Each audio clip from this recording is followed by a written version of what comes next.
Class 10 का है प्रश्नावली 3D। क्लास 10 का प्रश्नावली 3D है। सवाल नंबर है हमारा दूसरा दिया है 7x माइनस 2y बटा एक्स वाई बराबर 5 है, कामा 8x प्लस 7y बराबर 7y बटा एक्स वाई बराबर 15 है। यानी ये समीकरण 1 है और ये समीकरण 2 है। ये एनसीईआरटी उत्तर प्रदेश 2022 में सवाल पूछा है। HIAW में पूछा है। ये सवाल 3 नंबर में आएंगे। क्लास 10 प्रश्नावली 3D यानी चैप्टर का नाम है दो चर वाले रैखिक समीकरण युग्म है। निम्नलिखित समीकरणों को रैखिक समीकरण में बदलकर हल करना है। क्या करना है? निम्नलिखित समीकरण, बहुत सारे समीकरण दिया है, उन समीकरणों को हमको क्या करना है? रैखिक समीकरण में बदलकर उनको हल करना है। लिखेंगे सॉल्व, SOLV सॉल्व। लिखेंगे दिया है, जो सवाल दिया रहता है लिखेंगे दिया है समीकरण, यानी हमारा समीकरण दिया हुआ है। लिखेंगे बराबर का चिन्ह दे देंगे।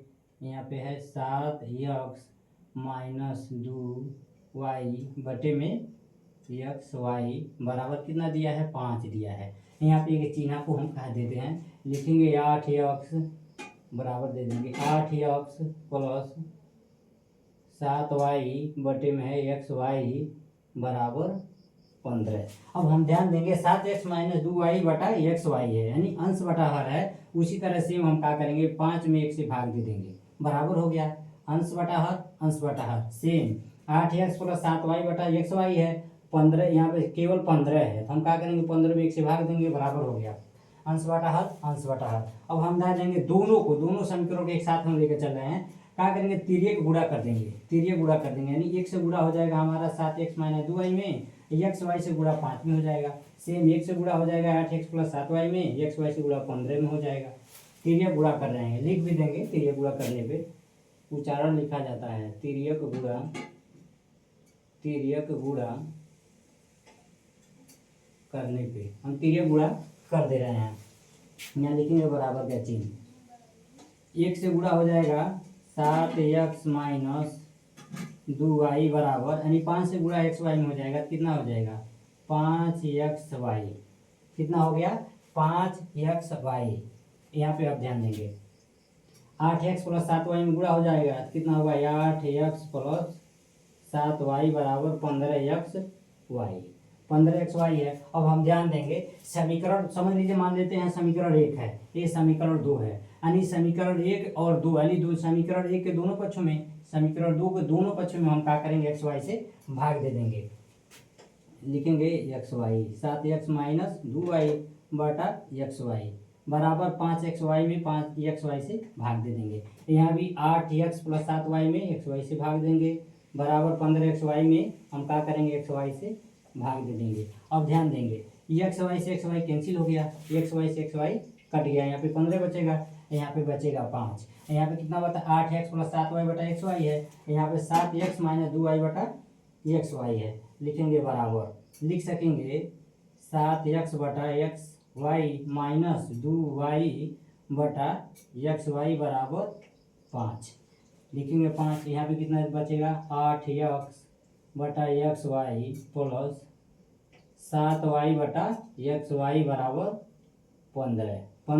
अब यहाँ पे ध्यान देंगे y से y कट गया, x से x कट गया। यहाँ भी y से y कट गया, x से x कट गया। लिखेंगे 7 बटा y माइनस 2 बटा x बराबर 5। ये हमारा समीकरण 1 हो जाता है। लिखेंगे बराबर, यानी यहाँ पे x से x कट गया था 8 बटा y प्लस 7 बटा x बराबर 15, यानी ये समीकरण हमारा कितना हो गया? 2।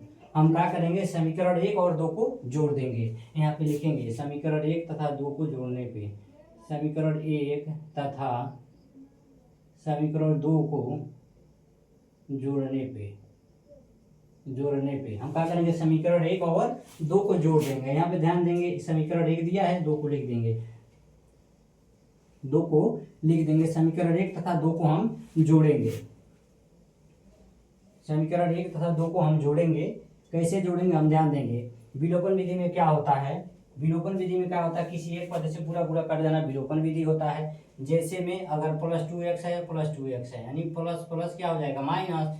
एक ही समान है यानी x एक ही पद है तो कट जाएगा। उसी तरह plus 3y minus plus 3y plus 3y यानी y का पद है, लेकिन प्लस प्लस माइनस हो जाएगा, बराबर है, गुणांक बराबर है तो पूरा पूरा कट जाता है। हम क्या करेंगे समीकरण 1 में, यानी हम x का किसी भी अगर y का गुणांक बराबर y पूरा पूरा बराबर का पूरा पूरा कट जाएगा, x का गुणांक बराबर तो x पूरा पूरा कट जाएगा। हम क्या करेंगे समीकरण 1 में 7 से गुणा करेंगे, समीकरण 2 में 2 से गुणा करेंगे, कितना हो जाएगा 7 7 49 बटा y माइनस 7 दूनी 14 माइनस 14 बटा x बराबर 7 बटा कितना हो जाएगा 7 5 35। ये हमारा समीकरण कितना हो गया 3 हो गया।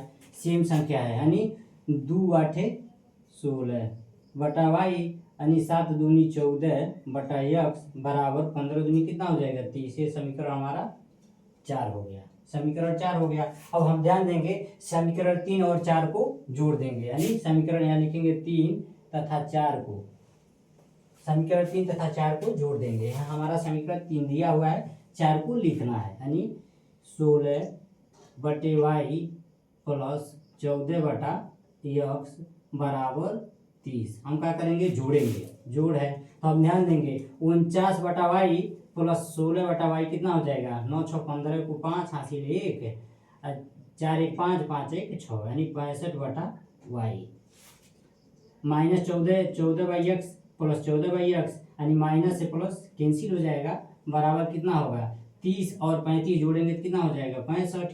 अंश बटा हर है, इसको भी हम 1 से भाग देंगे, दोनों बराबर हो गए, फिर ये गुणा कर देंगे, 1 से गुणा 65 में होगा, y से गुणा 65 में होगा, यानी लिखेंगे 65 y बराबर 65 कट जाएगा, यानी 65 से 65 कटेगा तो 1 बचेगा, यानी y का मान हमारा कितना आ गया 1, y का मान 1 आ गया है। y का मान हम क्या करेंगे समीकरण 4 में रख देंगे, y का मान 1 समीकरण 4 में रखने पे लिखेंगे बराबर, यानी 16 बटा y, यानी y का मान है 1 प्लस 14 बटा x बराबर लिखेंगे 30।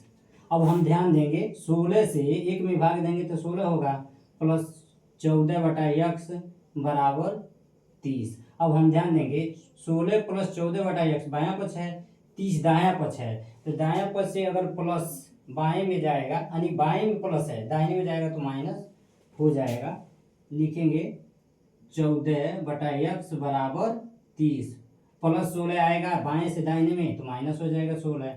अब घटाएंगे प्लस 30 में से माइनस 16 जाएगा तो 14 बच जाएगा, 14 बचेगा, यानी कितना बचा हुआ है 14 से हम 14 में भाग देंगे तो कितना बच जाएगा यहाँ पे 1, यानी x का मान हमारा कितना आ गया 1, y का मान भी 1 आया है, x का मान भी 1 आया है, लिखेंगे अतः x बराबर 1 तथा y बराबर 1, यही हमारा आंसर हो जाता है।